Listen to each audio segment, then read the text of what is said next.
Lots coming up in today's video. We're talking Will Ospreay, TNA, WWE, AEW, the Ultimate Bidding War. It's coming up in just a second. Don't forget I'm giving away this championship belt. Once I hit 100,000 subscribers. So go ahead and click subscribe today. All right, guys, I want to kick things off with some TNA news. Yes, it feels good to say TNA. Impact Wrestling's moving forward as TNA in 2024 at Hard to Kill. This past weekend, they brought in former AEW producer Ace Steel, and it looks like everybody was pretty impressed. PW Insider came out with a report today that suggested Ace Steel got a lot of high remarks from those in Impact Wrestling, and this was obviously because of the fact he was brought in to work as a producer for Bound for Glory as well as the TV tapings the day after. And there is this belief that Ace Steel could permanently move towards a future with Impact, which I think is actually a good idea. Now, if you guys didn't know, Ace Steel was a WWE NXT Performance Center coach. Ace Steel then moved on to AEW, and then from AEW, he has now moved on to potentially TNA. He was fired originally from AEW when CM Punk was suspended, and then when CM Punk came back from his suspension and he came back to AEW, Ace Steel was part of that agreement, and he got a job back in AEW. But then AEW made the conscious decision of firing him after they fired CM Punk. For those who don't know, Ace Steel is a veteran in the business. He actually used to be a wrestler. So the thing is, when you have somebody who used to be a wrestler, they have a little bit of WWE experience as a coach, then they go to AEW and build some experience there as well as an agent and producer. When you have that type of person who is available in the free agency market, then there comes a time where maybe it's worth making that decision to say, yes, we should bring him in.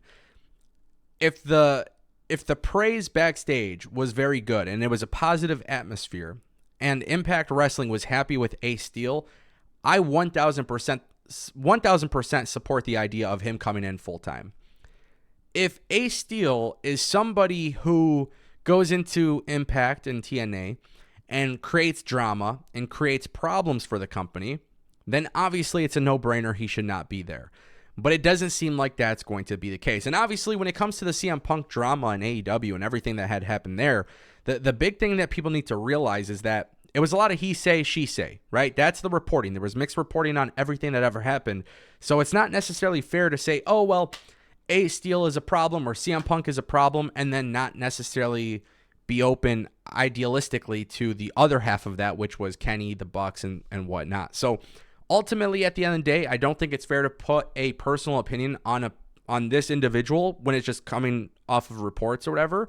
But if Impact is happy, I think it's a good thing. Keep in mind, new era TNA, you don't want to be dealing with drama. You don't want anything like that. So if there is no drama here and everything is a good vibe, I say do it, bring him in. Guys, WWE is opening up more seats for Survivor Series. This is absolutely insane. WWE is going really hard with Survivor Series. The pay-per-view, I mean, we just talked about it the other day. Tickets sold out. WWE added 2 more smaller sections, and WWE has sold out of those. So now today, WWE has opened up the seating chart for the remainder of the arena, which looks like WWE is potentially going to do a complete sellout for this event. What if they don't deliver CM Punk? Like, has anybody considered that at this point? Because obviously it's in Chicago. We know how wrestling fans are. They're going to come out and expect CM Punk to be there. WWE's obviously teasing CM Punk. There's a lot of interesting stuff there that I think people, if WWE doesn't deliver CM Punk, there is going to be like 16,000 plus people just absolutely pissed. You have to wonder, why is WWE teasing anything if they have no plans to bring him in? And then, of course, there is that weird philosophy that some people are sharing on social media that, WWE is doing this as a way to build more interest for Survivor Series. And then, that WWE doesn't really plan to commit to the CM Punk return. I don't know. I think the thing is, there's no reports that actually indicate CM Punk is joining. WWE is not directly telling you that CM Punk is joining.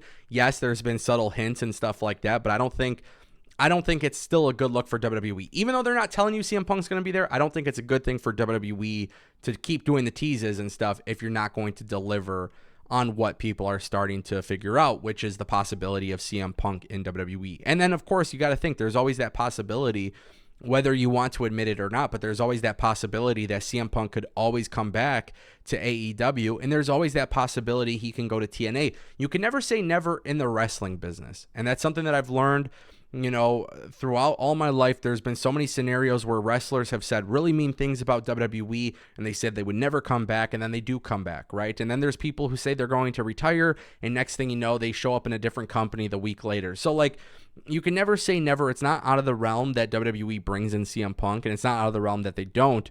But ultimately, you cannot be disappointed if WWE never told you that he's going to be there. It's an interesting thing, though, considering the fact that Survivor Series now has more seats even available, and those are likely to sell out. Like, this event could be a complete sellout, and it's in Chicago. I think a lot of people are excited for the event. I think the CM Punk stuff does tend to play a role into people's buying decisions. We'll see how that works out. I don't know. It's going to be a really interesting time period on social media and on YouTube, depending on how WWE does. All right, guys, Will Ospreay opening up yet again about his potential future.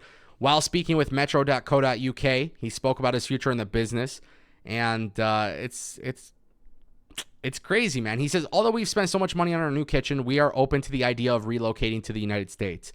It's on the table. That's all I can really say. That means I am open to all options going forward.